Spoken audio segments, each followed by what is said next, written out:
সালাম আলাইকুম এভরিওয়ান। আজকে আমাদের এই পডকাস্টে আপনাদের সবাইকে স্বাগতম। আহ, আমি সায়েম, আমি অস্ট্রেলিয়া অ্যাডিলেড থেকে। আর আমার সঙ্গে যুক্ত আছেন। আহ, আমি পরিচয় করে দিব আমাদের একজন স্পেশাল গেস্ট। তো আহ, আসসালামু আহ, আলাইকুম।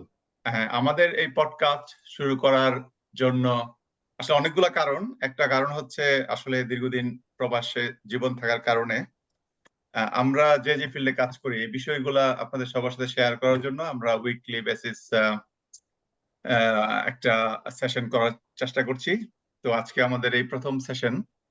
তো আমরা আম, চিন্তা করবো যে ভবিষ্যতে আপনাদের কোন অন্য কোনো টপিক যদি থাকে সেই বিষয়ে আপনারা আমাদের সাথে শেয়ার করতে পারেন, তাহলে আমরা আম, সেই বিষয়গুলো নিয়ে কথা বলবো। তো আমি আমি যেটা আমি এখানে কাজ করি আসলে মেন্টাল হেলথ ক্লিনিশিয়ান হিসেবে। তো আমি basically by training mental health social worker. তো আমি প্রায় লাস্ট 10 ইয়ার্স এই লাইনে কাজ করছি।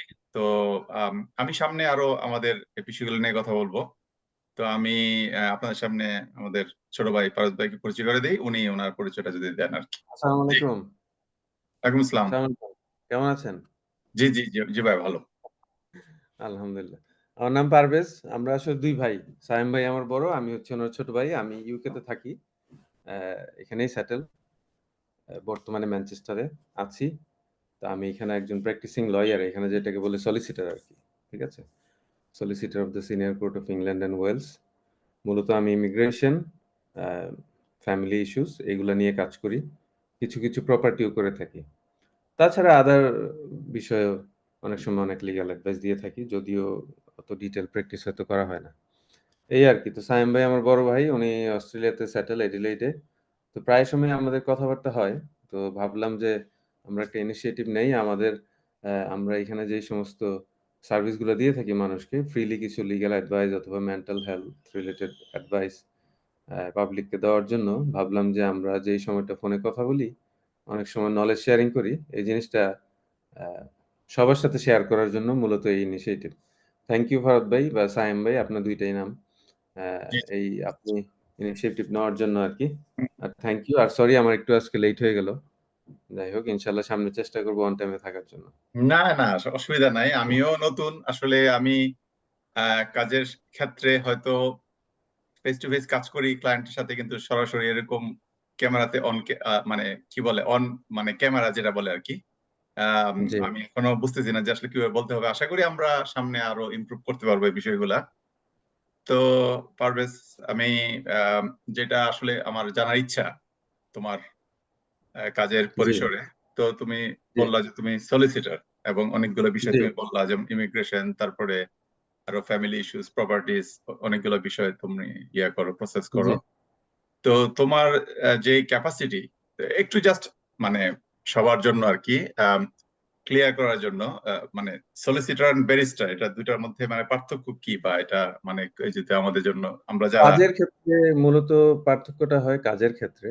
জি জি। ঠিক আছে? এখানে অ্যা যেমন সলিসিটররা হচ্ছে বাংলাদেশের এক্সাম্পল দিয়ে বলি। যেহেতু আমরা বাংলাদেশ থেকে সবাই অ্যা মাইগ্রেন্ট হয়ে এসেছি।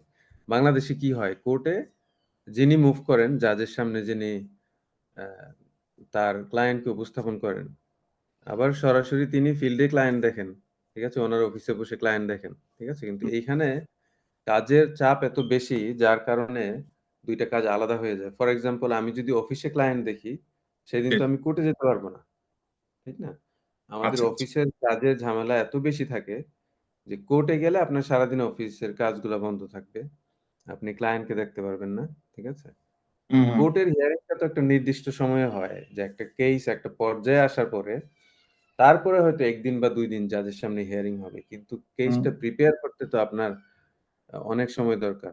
ফ্যাক্ট ফাইন্ডিং লাগে, তারপরে ক্লায়েন্টের সাথে ইন্টারভিউ লাগে, আদার এভিডেন্স কালেক্ট করতে হয়। তো এই কাজগুলা যারা করেন তাদেরকে বলা হয় সলিসিটর। আচ্ছা আচ্ছা। হুম হুম। আর সলিসিটর যখন কোর্ট থেকে যখন একটা ডেট ফিক্সড হয়, সেই ডেটে ওই কেসটাকে জাজের সামনে উপস্থাপন যিনি করেন তিনি হচ্ছেন ব্যারিস্টার। ও আচ্ছা আচ্ছা, বুঝতে পারছি। আচ্ছা আচ্ছা। যুক্তিতর্ক জাজের সামনে উপস্থাপন করা। দেখা যায় যারা ব্যারিস্টার তাদের কোর্টেই থাকা হয় সারাদিন। উনি ও। ১ টা বা ২ টা কেস উপস্থাপন করছে জাজের সামনে। আজকেও, হুম। কালকেও মানে সপ্তাহে ৫ দিনই তারা এটা করে। তো সেই ক্ষেত্রে ব্যারিস্টাররা যদি আবার ক্লায়েন্ট দেখতে যায়, তখন তো আর তারা কোর্টে থাকতে পারতেছে না। তো এইজন্য কাজের সুবিধার ক্ষেত্রে এটা ভাগ করা আরকি। তবে যারা সলিসিটর তারাও কিন্তু আমরাও আবার ব্যারিস্টার মানে চাইলে ওই আপনার বার স্ট্যান্ডার্ড বোর্ডের মেম্বারশিপ নিয়ে হুম। সলিসিটর, ব্যারিস্টার ২ টাই হয়। আবার ব্যারিস্টারও পাবলিক অ্যাক্সেস এর জন্য তারা আবার অ্যাপ্লিকেশন করতে পারে তাদের বার স্ট্যান্ডার্ড বোর্ডে।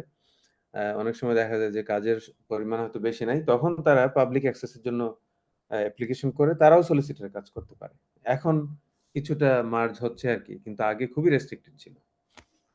ও আচ্ছা আচ্ছা, তার মানে আমার বোঝার জায়গাটা থেকে আমি যদি বলি যে চাইলে একজন সলিসিটর ব্যারিস্টারের জন্য মানে অবশ্যই, রেজিস্ট্রেশন নিতে পারে। ওটার জন্য কি অতিরিক্ত অবশ্যই। কোনো ট্রেনিং বা কোনো কিছু দরকার আছে নাকি না, এটা জাস্ট? শুধুমাত্র কয়েকটা কোর্ট হিয়ারিং এর পরেই এপ্লাই করা যায়। ও আচ্ছা যেমন আচ্ছা আমি আচ্ছা। সামনে হয়তো আমিও ইনশাআল্লাহ এপ্লাই করব আরকি। নিয়ে রাখবো যেহেতু কখনো কাজে লাগতে পারে সেই হিসাবে। ও আচ্ছা আচ্ছা, তাহলে তুমি চাইলে দুইটা ফিল্ডে কাজ করতে পারো চাইলে, সলিসিটর এন্ড ব্যারিস্টার। করা যায় জি। যদি আপনি সময় ম্যানেজ করতে পারেন। ও আচ্ছা আচ্ছা আচ্ছা আচ্ছা আচ্ছা। এখন অনেকে দেখা যায় সলিসিটর, ব্যারিস্টার বিশেষ করে বাংলাদেশী কমিউনিটিতে যারা আছে। হুম হুম আমাদের লন্ডনে প্রচুর বাংলাদেশী লয়ার। ম্যানচেস্টারে হুম অত বেশি বাংলাদেশী লয়ার নাই। হুম। লন্ডনে প্রচুর। তাদের বেশিরভাগই মেজরিটি বলা যায় সলিসিটর অ্যান্ড ব্যারিস্টার নামের সাথে তারা লেখে। কারণ তারা আচ্ছা। সলিসিটর হুম হয়ে অফিসে কাজ করছেন। আবার হুম হুম হুম বাংলাদেশে একটা ট্রেন্ড আছে যে ব্যারিস্টার নাম লাগাতে হবে। হুম হুম। তো সেইজন্য তারা ওই মেম্বারশিপটাও নেয় আরকি। তো লেখা থাকে solicitor and barrister which is ২ টা আসলেই তারা ২ টা সলিসিটর এবং ব্যারিস্টার। ও আচ্ছা আচ্ছা বাংলাদেশে তো সেটা ভাগ করা নাই। সবাই সুপ্রিম কোর্টের উকিল, উকিল আচ্ছা যেটাকে আচ্ছা। বলে।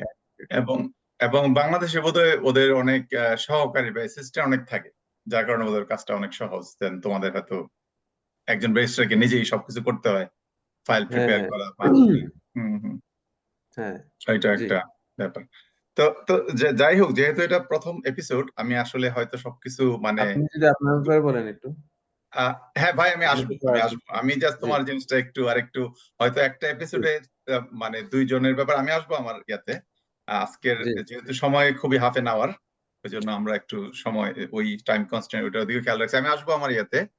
তো ভাই তুমি যদি তোমার জি, ওই আহ, যেহেতু আমাদের এই চ্যানেলটা মূলত বাংলা ভাষাভাষী যারা বাংলাদেশে ও বাংলাদেশের বাইরে, বিশেষ করে জি, যদি ইন টার্মস অফ ইমিগ্রেশন আমরা বলি, তো আমাদের এই ভিডিওগুলো মূলত তাদের জন্য যারা ধরো ইমিগ্রেশন হোক বা স্টুডেন্ট ভিসা হোক বা আদার স্কিল মাইগ্রেশন হোক, জি, জি, তোমার কাজের যে স্কোপ অফ প্র্যাকটিস মূলত জি, আসলে জাস্ট একটু ইন্ট্রোডাক্টরি আর কি, যতটুকু সম্ভব। আর জি, তার আগে আসলে তুমি যদি তোমার এই, মানে কি বলে, মানুষের জানার জন্য এডুকেশন জি। ব্যাকগ্রাউন্ড বাংলাদেশ এবং ইংল্যান্ড ইউকে তে দুটো যদি একটু বলো ব্রিফলি, তাহলে মানুষের ধরো একটু বুঝতে সুবিধা হবে আর কি, তোমার একটু প্রোফাইলটা আর কি, যেহেতু মানুষজন শুনবে এটা পাবলিক। আচ্ছা বাংলাদেশে তো আমাদের তখন যেটা ছিল এসএসসি ইন্টারের পরে আ বিশ্ববিদ্যালয়ে লেখাপড়া হচ্ছে আমার জাহাঙ্গীরনগর ইউনিভার্সিটি। ঠিক আছে? জাহাঙ্গীরনগর বিশ্ববিদ্যালয় থেকে আমি আ সোশ্যাল সায়েন্সে bachelor and masters. Government and politics আমাদের আপনি অবশ্যই জানেন। হ্যাঁ জি জি জি জি ভাই। গভর্নমেন্ট অ্যান্ড পলিটিক্স এর উপরে আমার bachelor and masters hmm. Degree. তো পাবলিকের জন্য বাংলাদেশ জিজ্ঞেস করছি, আর পাবলিকের জন্য, হ্যাঁ, সবার জি, জনগণের জন্য। জি। তো গভর্নমেন্ট পলিটিক্স যেটা পলিটিক্যাল সায়েন্স বলে কিন্তু জাহাঙ্গীরনগরে কিছুটা ভিন্ন আঙ্গিকে আরকি কিছুটা অ্যাডমিনিস্ট্রেটিভ কিছু মডিউল ঢুকিয়ে ওই জিনিসটাই করা হয়েছে গভর্নমেন্ট অ্যান্ড পলিটিক্স। তো সেইখান থেকে আমার ব্যাচেলর ছিল। ব্যাচেলর শেষ করার পরে জাহাঙ্গীরনগর ইউনিভার্সিটি থেকেই মাস্টার্স করা হয়। তারপরে আমি এদেশে আসি। বাংলাদেশে আমার লেখাপড়া শেষ করার পরে বাংলাদেশে জব করা হয়নি। এখানে চলে আসি সরাসরি। তো এইখানে আসার পরে যেহেতু আ ইউনিভার্সিটির শেষ দিকে জাহাঙ্গীরনগরে আমার একটা মানে তখন থেকে আমি ইচ্ছা করতে শুরু করি যে আমি লয়ার হবো আরকি প্র্যাকটিসিং ব্যারিস্টার। ঠিক আছে? জি এই জি। প্রফেশনটার দিকে আমি যাবো। তো সেইজন্য এখানে এসে আমাকে আবার ল স্টাডি করতে হয়। ঠিক আছে? ল স্টাডি করতে গেলে আমি এখানে এসে আবার ব্যাচেলর করি। হুম। ব্যাচেলর অফ লজ যেটা এলএলবি সেটা হচ্ছে ইউনিভার্সিটি অফ লন্ডন থেকে। বাংলাদেশ থেকে যারা এখানে ব্যারিস্টারি পড়তে আসেন তাদের অধিকাংশই আপনি জানবেন যে তারা অধিকাংশই ইউনিভার্সিটি অফ লন্ডনের ল গ্র্যাজুয়েট আরকি। হ্যাঁ? জি তো জি জি। সেইভাবে আমিও ইউনিভার্সিটি অফ লন্ডন থেকে এলএলবি করি। হুম হুম তারপরে এখানে আবার মাস্টার্স করি ইন্টারন্যাশনাল বিজনেস ল এর উপরে। সেটা হচ্ছে ইউনিভার্সিটি অফ সেন্ট্রাল ল্যাঙ্কাশায়ার। আমি যেখানে থাকি ম্যানচেস্টার।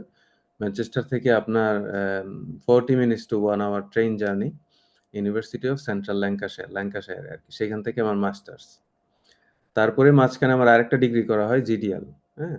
হুম ফাইনালি এলপিসি করে আমি সলিসিটর হই আর কি। এলপিসি করি হচ্ছে আবার ম্যানচেস্টার মেট্রোপলিটন ইউনিভার্সিটি থেকে। সেটা একবারেই ম্যানচেস্টার সিটি সেন্টারের ঠিকই একদমই প্রাণকেন্দ্রে আর কি। ম্যানচেস্টার ইউনিভার্সিটি আর ম্যানচেস্টার মেট্রোপলিটন ২ টা একেবারেই পাশাপাশি। আমি হচ্ছে ম্যানচেস্টার মেট্রোপলিটন থেকে এলপিসি করি। এলপিসি করার পরে আমাদের ব্রিটিশ বাংলাদেশী একটা সলিসিটর ফার্ম আছে। সেটার নাম হচ্ছে উইলডেন লিগ্যাল সলিসিটর। হ্যাঁ? স্পেশালি আপনার লন্ডনে খুবই জনপ্রিয় একটা সলিসিটর ফার্ম। হুম সেইখান থেকে আমি ট্রেনিং কন্ট্রাক্ট করে আমি সলিসিটর হই। তো এই হচ্ছে আমার বাংলাদেশ এবং যুক্তরাজ্যের অ্যা লেখাপড়ার ডিটেইল এই আরকি। তারপরে আমি আরবিট্রেশন একটা কোর্স করি। মেডিয়েশন বা আরবিট্রেশন এটা হচ্ছে ফ্যামিলি অ্যান্ড কমার্শিয়াল আরবিট্রেশন। হ্যাঁ? অনেক লয়াররা আপনার পাশাপাশি স্পেশালি যখন তারা রিটায়ারমেন্টে যায় তখন গিয়ে আপনার এই ধরনের কাজগুলা করে। আরবিট্রেশন এটার জন্য আপনার প্র্যাকটিসিং অ্যা লয়ার আপনার সার্টিফিকেট না রাখলেও পাশাপাশি এটা করা যায়।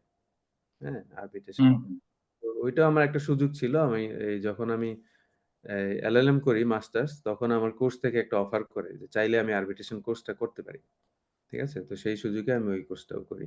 তো হয়তোবা রিটায়ারমেন্টে গেলে বা কখনো আরবিট্রেশন নিয়ে মানে মিডিয়েশন এর কাজগুলা করা যেতে পারে আরকি। এরকম একটা চিন্তাভাবনা।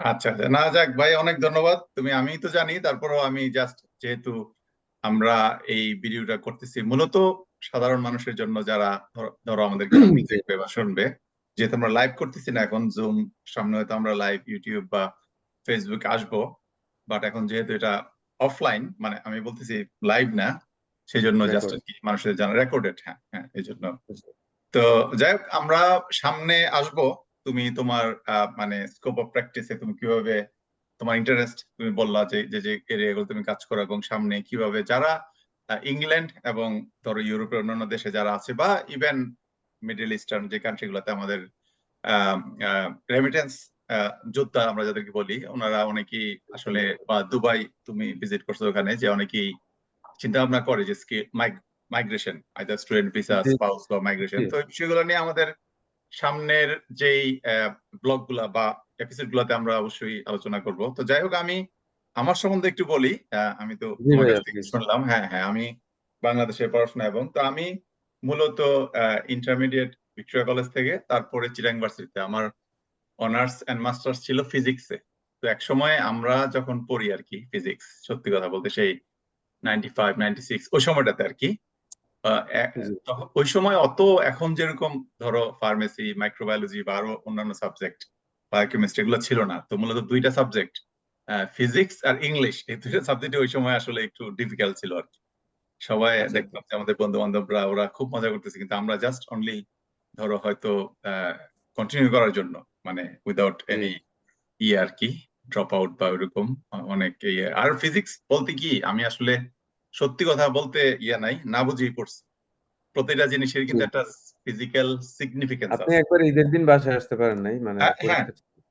জি জি জি জি জি জি হ্যাঁ পরীক্ষা ছিল সত্যি অনার্স এর ফাইনাল পরীক্ষা ছিল হ্যাঁ তুমি আর আব্বা গেছিল যে হ্যাঁ মনে আছে জি, তো আমার যেটা আক্ষেপ আর কি সত্যি কথা ফিজিক্স আমি পড়ছি সত্যি ওই সময়ে আসলে কিন্তু ওই বিষয় এগুলার মানে তোমার ইমপ্লিমেন্ট করা বাস্তব জীবনে এটা কিন্তু মানে একটু খুবই মানে আমি জানি না সত্যি কথা এখন যেটা আমার মনে হয় আমি এখনো রাত্রিবেলা স্বপ্ন যদি আমার কাজের প্রেশার থাকে আমি এখনো রাত্রে স্বপ্ন দেখি যে আগামীকালকে আমার কোয়ান্টাম মেকানিক্স পরীক্ষা মাস্টার্স এর বুঝছো যে আমার তো কোনো প্রিপারেশন নাই নাইটমেয়ার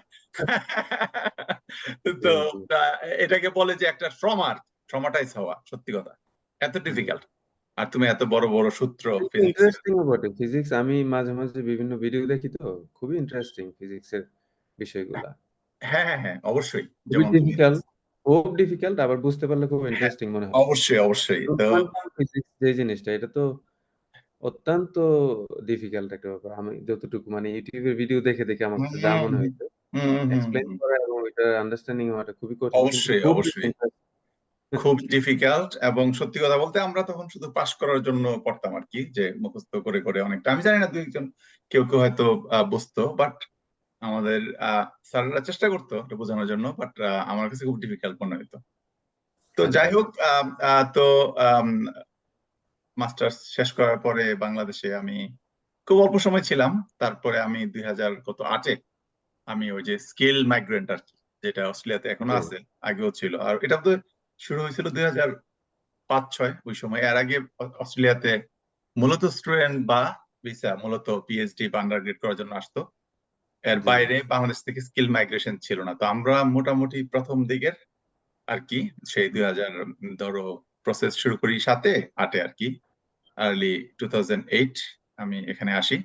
তো সেই হিসেবে প্রায় 16-17 বছর। আমি অ্যাডিলেডি, সাউথ অস্ট্রেলিয়া। এখানে অস্ট্রেলিয়াতে যারা এখানে তুমি জানো বোধহয়, এখানে 6টা বা 7টা তোমার ডিফারেন্ট স্টেট। প্রভিন্স হ্যাঁ, হ্যাঁ। আচ্ছা তো আমি সাউথ অস্ট্রেলিয়াতে অ্যাডিলেডে।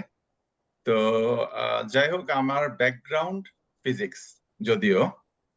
তো প্রথমে আসার পরে আহ, সত্যি কথা বলতে আমি পড়াশোনা করছি ফিজিক্সে, বাট আমি বললাম যে আমার আসলে অতটা ইন্টারেস্ট ছিল না যে এটার উপরে কাজ করার, যে কারণে আমি কাজের চেষ্টাও করি নাই, শিক্ষকতা বা অন্য যে রিলেভেন্ট ইয়েগুলো আছে।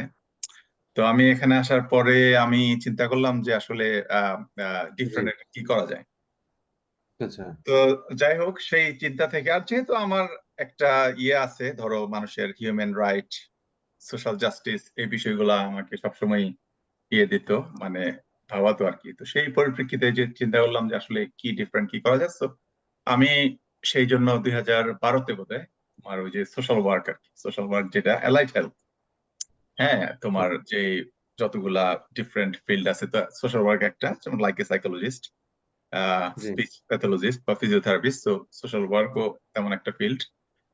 তো আমি ওইখানে আমি প্রথমে আন্ডারগ্রেড করি আবার, যদিও আমি মাস্টার্স করলে পারতাম 2 বছর, বাট আমি জাস্ট, যেহেতু আমি সায়েন্স ব্যাকগ্রাউন্ড, তো আমার ওই সোশ্যাল সায়েন্স বা তোমার সোশিওলজি বা সাইকোলজি জিনিসগুলো আসলে আমার অতটা ছিল না। তো যার কারণে আমি যে বলি, যেহেতু আমি ফুল টাইম কাজ করতেছিলাম এবং এক্সটার্নাল পড়াশোনা করা যায়, ওই জন্য আমি এই সোশ্যাল ওয়ার্ক করি।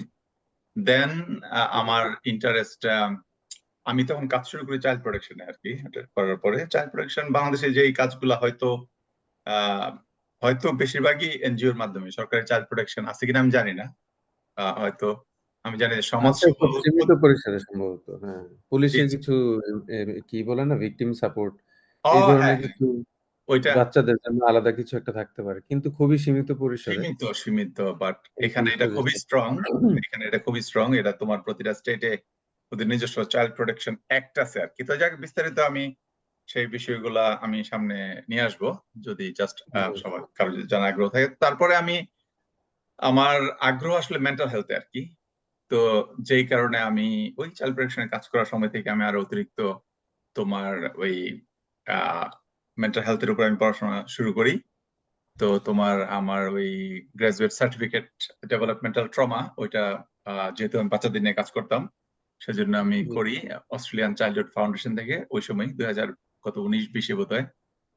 তারপরে আমি তোমার ওই মেন্টাল হেলথের উপরে আবার তোমার কন্টিনিউ করি পড়াশোনা, এবং মাস্টার্স অফ মেন্টাল হেলথ পরবর্তীতে আর কি, আরেকটা ইউনিভার্সিটি থেকে আমি 2000 তোমার 20-21 থেকে আমি আবার মেন্টাল হেলথে কাজ শুরু করি আর কি। তো আচ্ছা, মূলত আমি এখন আহ, কাজ কাজ করতেছি কমিউনিটি মেন্টাল হেলথে, বাট আমি ধরো আর নেক্সট 2-3 মান্থের মধ্যে আমি প্রাইভেট প্র্যাকটিসে মুভ করব। মানে আমি গভর্নমেন্টে কাজ করব, পাশাপাশি প্রাইভেট প্র্যাকটিসে আমি জাস্ট তোমার মতো আর কি, তুমি যেরকম ওন প্র্যাকটিস এরকম শুরু জি, করব। তো আমার একটা যেটা কারণ, সেটা হচ্ছে যে আসলে সত্যি কথা বলতে, তুমি যখন গভর্নমেন্ট পাবলিক সার্ভিসে কাজ করবা, অনেকগুলো ব্যারিয়ার থাকে, কনস্ট্রেন্ট থাকে। তোমাকে ওদের যে মডেল অফ কেয়ার বা সার্টেন ওদের যে পলিসিটার মধ্যে কাজ করতে হয়। তো এটা আসলে যেটা হয় যে আসলে, হ্যাঁ, হচ্ছে ভালো কাজ হচ্ছে অনেক, কিন্তু অনেক সময় দেখা যায় যে যে কাজটা আমি মনে করি যে এটা আমি ক্লায়েন্টকে ভালোভাবে সার্ভ করতে পারবো, তো অনেক সময় আসলে সত্যি কথা বলতে যারা একটু ভালো পারফর্ম করে বা আন্ডারস্ট্যান্ডিং বেটার, ওরা পাবলিক সার্ভিসে বলতে ডিফিকাল্ট একটু। আমি বলি না যে ওখানে কাজ হচ্ছে না বা ভালো লোকজন কাজ করে না, অবশ্যই করে, বাট যাদের কনফিডেন্স ভালো, ওরা প্রাইভেট সেক্টরে মানে ওন প্র্যাকটিসে ওরা মুভ করে আর কি। আচ্ছা, তো আচ্ছা। সেই জন্য, জি, জি, তো সেই জন্যই আমার ইচ্ছা যে যে আমি ধরো মেন্টাল হেলথে আমি আম, ওই ওই কাজটা করবো আর কি। তো এখন যে ব্যাপারটা হচ্ছে আমাদের এই চ্যানেল বা যে বিষয়গুলা তুমি যেমন তোমার লিগ্যাল ফিল্ডটা নিয়ে কথা বললা, যে সলিসিটেশন তুমি কোন কোন আম, বিষয়গুলো নিয়ে তুমি কাজ করতেছো বা তোমার আগ্রহ বা তোমার নলেজটা শেয়ার করা, ঠিক সিমিলারলি আমিও মেন্টাল জি হেলথ নিয়ে, আমি বাংলাদেশে তুমি যেটা আমরা জানি যে মেন্টাল হেলথ এটা আসলে একটা, আমার মনে হয় যে ওইভাবে এখনো অ্যাওয়ারনেস কম মানুষদের মধ্যে। জি জি মানসিক স্বাস্থ্য যে একটা, আসলে এটাও একটা ব্যাপার। ফিজিক্যাল হেলথ, ধরো মানুষের যদি জি কারো ধরো ডায়াবেটিস হয়, কথার কথা বাংলাদেশে, বা হার্টের ব্লাড প্রেশার, তাহলে দ্যাটস ওকে, এটা মানুষজন কোনো কিছু মনে করে না, এটা চিকিৎসা আছে, এটা একটা জি ট্রিটমেন্ট হবে, সবাই এটাকে অ্যাকসেপ্ট করে নেয়, ট্যাবু না বা সোশ্যাল স্টিগমা না। কিন্তু তুমি দেখবা যে মেন্টাল, কেউ যদি মানসিক রোগী হয় বলবে যে পাগল। তুমি এখনো দেখবা ওই যে তুমি ইউটিউবে দেখতে পারবা যে পাবনা যে মেন্টাল হেলথ যে একমাত্র স্পেশালাইজড হসপিটাল ছিল ব্যাক ইন দেন, এখন বোধহয় জি মানসিক স্বাস্থ্য ইনস্টিটিউট ঢাকাতে বোধহয় আরো বেশ অ্যাডভান্স কিছু তো ওরকম অত বড় পরিসরে কোনো হাসপাতাল বা কোনো কিছু নাই। আচ্ছা আচ্ছা আচ্ছা, হ্যাঁ হ্যাঁ। তো আমি আমি যেটা ওই যে যেটা বলতেছিলাম যে দেখি যে পাবনা মানসিক হাসপাতাল ওইভাবে, সত্যি কথা বলতে আমার খারাপই লাগে যেভাবে ট্রিট করা হয়, জি ধরো মানুষদেরকে আর কি একটা লেভেল দিয়ে যে ও হয়তো পাগল। খুবই সিভিয়ার লেভেলের পেশেন্ট যারা তারা থাকে, মানে হ্যাঁ আমাদের হ্যাঁ, সিভিয়ার, যাদেরকে বলা হয় পাগল।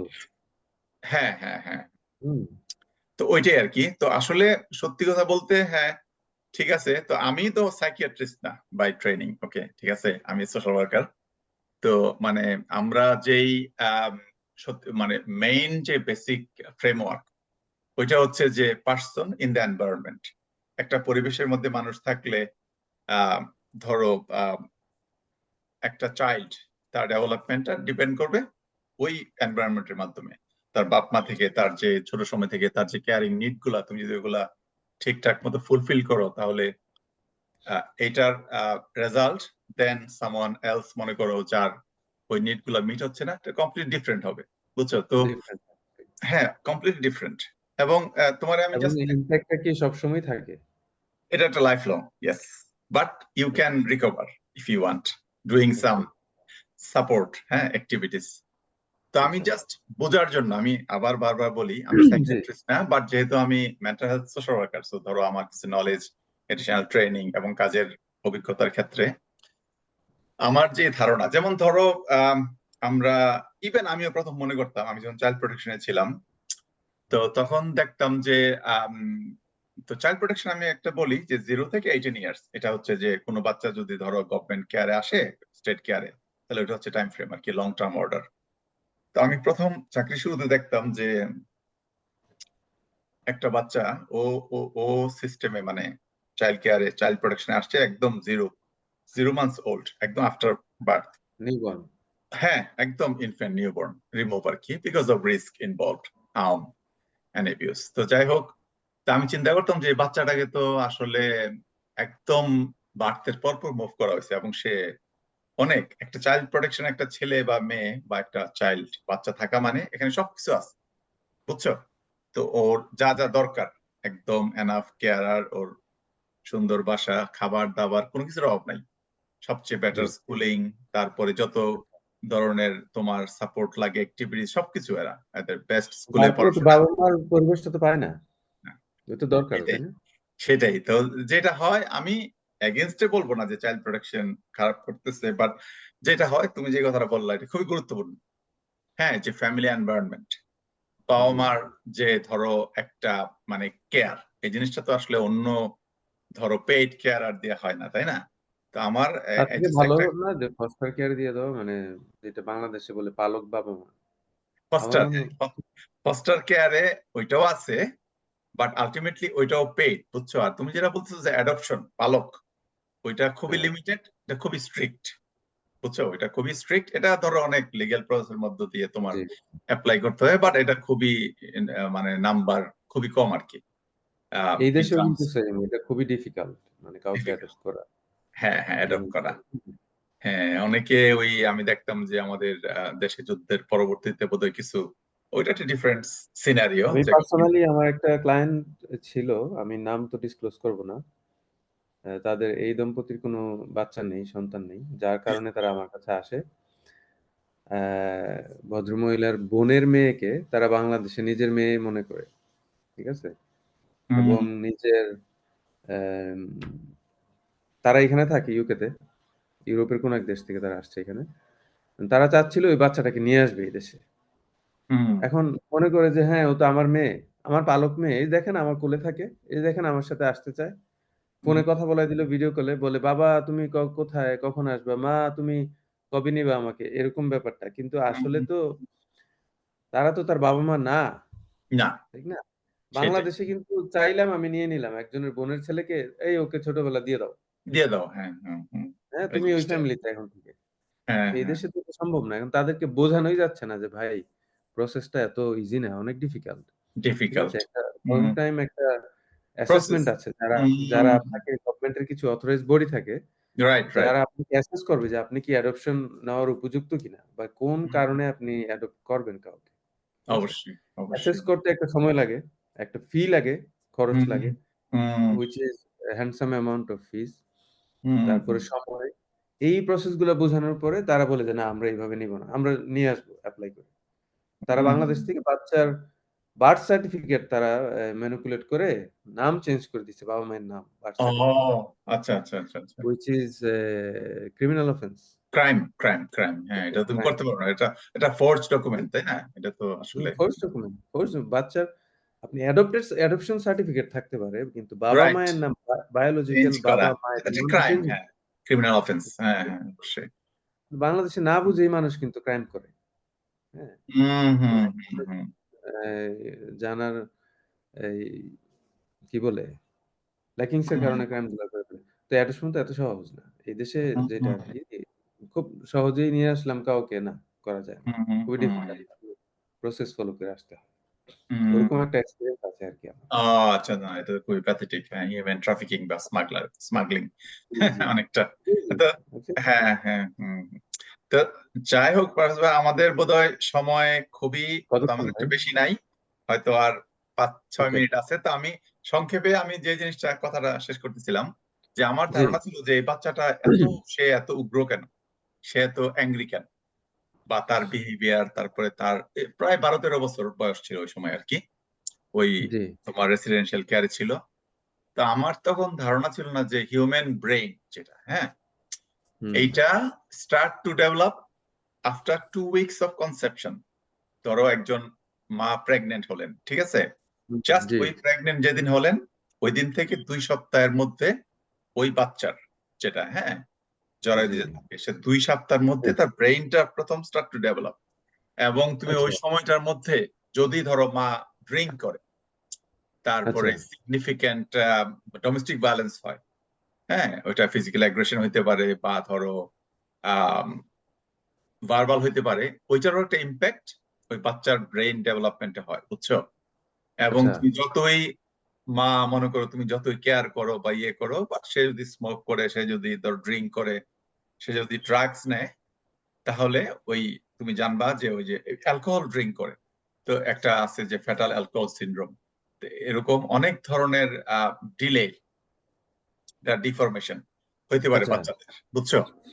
ইভেন তুমি যদি ওই জাস্ট কি হলো, ভার্বাল এগ্রেশন, তারপরে ধরো ফিজিক্যাল অ্যাসল্ট বা ডোমেস্টিক ভায়োলেন্স, তো ওইটার প্রত্যেকটা জিনিসের একটা ইম্প্যাক্ট ব্রেইন, ওই নতুন যে বাচ্চাটা তোমার বড় হচ্ছে ওই হুম, আফটার 2 উইকস, এটা একটা ইম্প্যাক্ট।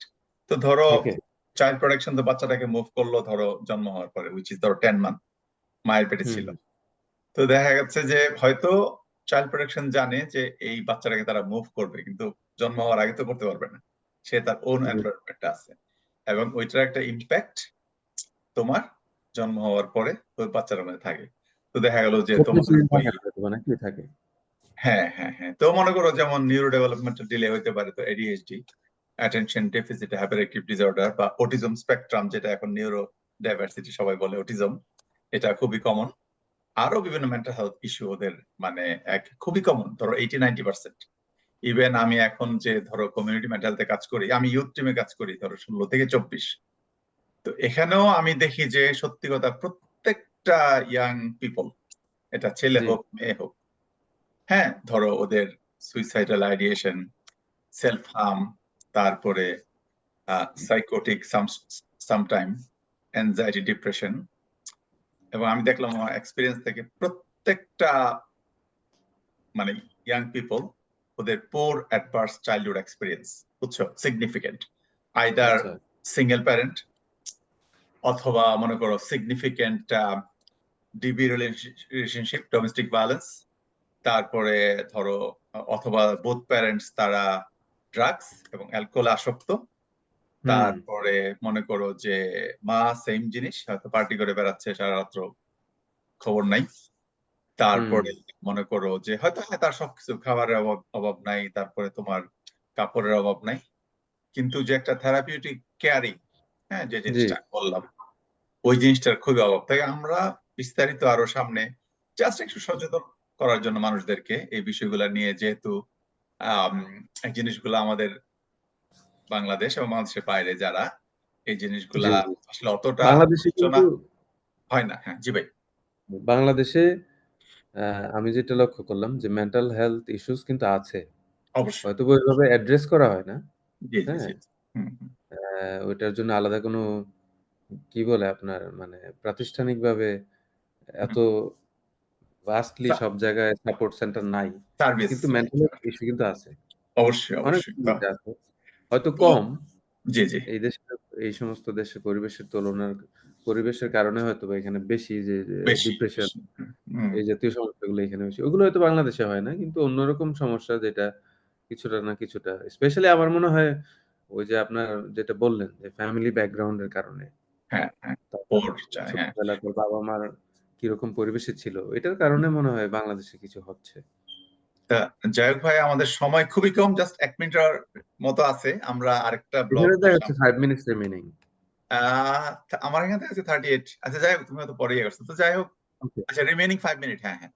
তো যাই জি, হোক, জি, আমি সত্যি কথা বলতে তো আমার এটা আগ্রহ আর কি। তো আমার উদ্দেশ্য বা আমাদের উদ্দেশ্য, ধরো এটা মেন্টাল হেলথ হোক বা তোমার ধরো লিগ্যাল অ্যাডভাইস, লিগ্যাল জনগণের ইস্যু। মধ্যে একটা সচেতনতা তৈরি করা। আমরা কোনো সলিউশন দিব না এখানে, বাট আমরা জি, জাস্ট ব্যাপারটা কি হইতে পারে, বা জি, কারো যদি কোনো প্রশ্ন থাকে স্পেসিফিক, আমরা ওই টপিকস নিয়ে আলোচনা করতে পারি অফ সামনের কোর্স হ্যাঁ। ব্লগ গুলাতে। এবং জি। বললাম যে সামনে আমরা লাইভও করতে পারি, ফেসবুক, ইউটিউব বা অন্যভাবে, যেটা সম্ভব হয়। আমরা এখন খুবই এক্সপেরিমেন্টাল। সাপ্তাহিক ছুটি দিলে নিশ্চয়ই। জি জি জি, হ্যাঁ হ্যাঁ। হ্যাঁ হ্যাঁ। তো এটা আমরা যেটা এখন চিন্তা করতেছি যে এইটা জুম রেকর্ডিং, এটা আমরা আমাদের ইউটিউব চ্যানেল এবং তোমার ফেসবুক ইয়া থেকে এটা আপলোড করলে দেন যদি আমরা পাবলিক রেসপন্স এবং কমেন্ট পাই যে ওনারা কোন কোন বিষয় নিয়ে, এটা ইমিগ্রেশন হোক বা মেন্টাল হেলথ হোক বা রিলেশনশিপ হোক বা চাইল্ড ডেভেলপমেন্ট হোক বা আদার ধরো সোশ্যাল ইস্যু গুলা, তা আমরা আমাদের জি, জি। এক্সপিরিয়েন্স থেকে আমরা চেষ্টা করব ওই বিষয়গুলো নিয়ে। এর বাইরেও আমাদের কিছু সেট এজেন্ডা, ওগুলা সামনে আমরা নিজেরা আলোচনা করব আর কি। তো আমরা অ্যাওয়ারনেস তৈরি করা মানুষের মধ্যে। জি, জি জি জি। তা আমরা ধরো এখন এই মুহূর্তে যেটা আমাদের ক্ষুদ্র চিন্তা, যে আমরা অন্তত সপ্তাহে একটা আর কি, যেহেতু আমাদের দুজনের কর্মব্যস্ততা, শনি রবি মোটামুটি আমাদের ইয়ে থাকে, তারপরেও অনেক কাজ ঘরের উইকেন্ডের মধ্যেও। তো এর মধ্যে আমরা ওই ধরো 40 মিনিট 45 মিনিট প্রতি উইকলি আর কি জি, আমাদের মতো করে আমরা ইনশাল্লাহ করার চেষ্টা করব। আর আমরা আশা করব যারা ধরো বাংলা ভাষাভাষী, বাংলাদেশে এবং বাংলাদেশের বাইরে যারা জি, আছেন, ওনারা যদি আমাদের এই আহ, এই রেকর্ডিং, জুম রেকর্ডিং এই সেশন গুলাকে ওনারা যদি লাইক করেন বা শেয়ার করে দেন, এবং ওনাদের ভবিষ্যৎ ওনাদের ইন্টারেস্ট অনুযায়ী যদি ওনারা এই বিষয়গুলো নিয়ে আরো কথা বলতে চান, তাহলে ইনশাল্লাহ আমরা সামনে আহ, আলোচনা করব। ঠিক আছে পারভেজ, তুমি তোমার সমাপনী বক্তব্য দাও, তাহলে আমরা wrap up করবো আর কি। জি। না থ্যাংক ইউ ভেরি মাচ আপনার গ্রেট ইনিশিয়েটিভ এর জন্য। আশা করি এটা আমাদের বাংলা ভাষাভাষী মানুষ যেখানেই আছে আমরা চেষ্টা করব আমাদের নলেজ থেকে কিছু শেয়ার করার জন্য যেগুলো আপনার মেন্টাল হেলথ রিলেটেড ইস্যুস, আমার আইন বিষয়ক কিছু পরামর্শ, মানুষের যদি কোনো কোশ্চেন থাকে কোশ্চেন গুলোর আনসার, হ্যাঁ? এগুলা দিয়ে আশা করি মানুষের এটা উপকারে লাগবে। এই আরকি। হম হম। এবং আমরা চেষ্টা করব সামনে আরো অন্যান্যদেরকে যুক্ত করার জন্য আমাদের এই আলোচনা সভায়, এই পডকাস্টে অবশ্যই। জি, বাট আমরা এখন দেখি যে আমাদের বিষয়গুলো নিয়ে আমরা কথা বলি, দেন আমরা আমাদের অন্য বন্ধু বান্ধব বা যে যেখানে যে বিষয়ে আছে আর কি, এটা ব্যাংকিং হোক বা ধরো জি, আদার টিচিং হোক বা তোমার ইয়া হোক, ধরো ফিজিক্যাল হেলথ সাইড, ওই জি বিষয়ে যারা কথা বলছে, আমাদের বন্ধু বান্ধব যারা আছে ওদেরকে আমরা আমরা আমাদের বন্ধু বান্ধব বা ফ্যামিলি মেম্বার ওদেরকে ইনক্লুড যুক্ত করার করতে চেষ্টা পারেন, করব। জি অবশ্যই। হ্যাঁ, তাহলে আমরা ধরো ওই ওই তাহলে ওই জিনিস আস্তে আস্তে আশা করি আমরা যে আমাদের উদ্দেশ্য হচ্ছে জাস্ট আমাদের নলেজ যেটা শেয়ার করা বা আমাদের আন্ডারস্ট্যান্ডিং। তাহলে আমি শেয়ার বলবো করা, না জি যে আমি খুবই নলেজ জ্ঞানবান, সেটা আমি বলবো না, কিন্তু ধরো আমি এইটা দেখি এইভাবে যে আমি ধরো ইভেন এই বিষয়ে জি জি পড়াশোনা করার আগে আমার নলেজ কতটুকু ছিল বা পাবলিক পারসেপশন এবং আমার আন্ডারস্ট্যান্ডিং এখন কতটুকু, এবং এটা যে আসলে কাজ করতে পারে। ধরো মেন্টাল হেলথ, তুমি যেটা বললা যে এটা অ্যাংজাইটি হোক, ডিপ্রেশন হোক বা লোনলিনেস হোক, এটা কিন্তু খুবই পেইনফুল, বুঝছো? জি এগুলো তুমি বুঝবা, তুমি যখন মানুষ মনটা ভালো থাকে না কেমন লাগে, বা জি একটা যখন অ্যাঙ্গার কাজ করে, তো এই জিনিসগুলো নিয়ে আর কি ইনশাল্লাহ আমরা সামনে কথা বলবো। আমরা স্পেসিফিক হয়তো একটা বিষয় নিয়ে আমরা কথা বলবো, অ্যাংজাইটি। হ্যাঁ, জিনিসটাকে তুমি কিভাবে দেখো বা কিভাবে হয় ডেভেলপ করে, বা এটার জন্য প্রতিরোধ করার জন্য তুমি কিভাবে বা রিকভার করার জন্য তুমি কি কি পদক্ষেপ নিতে পারো বা কি অ্যাক্টিভিটিস করতে পারো, মাইন্ডফুলনেস, ওই বিষয় নিয়ে আমরা আসবো সামনে ইনশাল্লাহ। তো ইনশাআল্লাহ। আমরা ওভাবে সময় জানি। শেষ হয়ে আসছে, হ্যাঁ। হ্যাঁ, আর 1 মিনিট আছে ভাই।